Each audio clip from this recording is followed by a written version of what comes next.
Yo, amanya gange bampita lighter automatic music.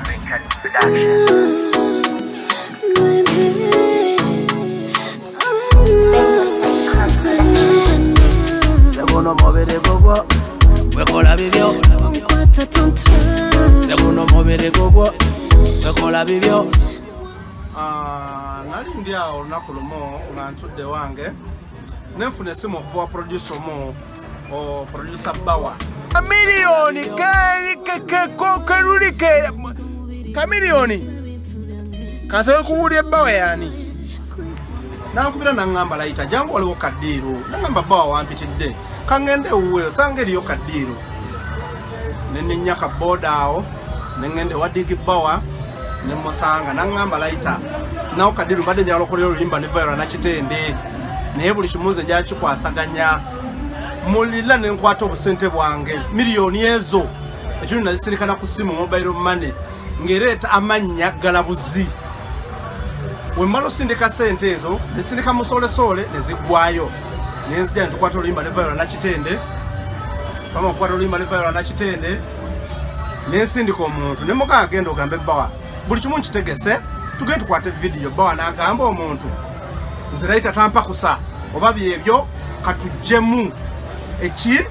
ebigambo bya Viola nempulira ennaku neŋŋamba omusajja ki ekimwogezawo ekityo nensirika naye kati nsirise emyezi giri mu 6 nze kyensaba bannange mmwe basajja mumwe abagwisa music industry ebyaddala obusente bwange nange bwali bwakina ku mwana nga neeyiya abaana bange tebagenda ku ssomero sente bwange wabutwala n'oyongezako n'ogula emmotoka empya eyo simanyi maaka tujyovuga kyensaba sikuwadde ennaku kubya sente mbimanyi naye Bawa njagala okwata sente zange ozinziriza obukadde obu sigenda kwongeramu yadde n'amagoba yadde n'ekikumi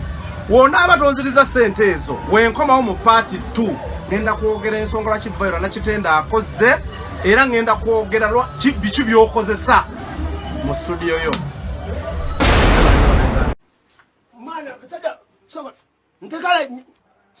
Neta simu yonteke kam teka live wano njagala nkole live muntu we njagala buli muntu akitegera olwaleero kasajja gwe oli kabi nnyo tumbaavu olinga maani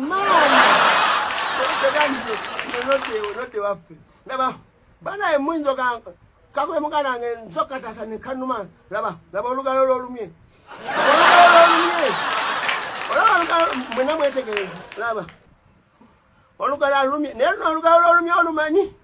olugalo lwolumye amanyi kyelutegeeza nkubuuza olugalo lwolumye amanyi kyelutegeeza omanyi amakulu galo ku keyboard omanyi amakulu galo luno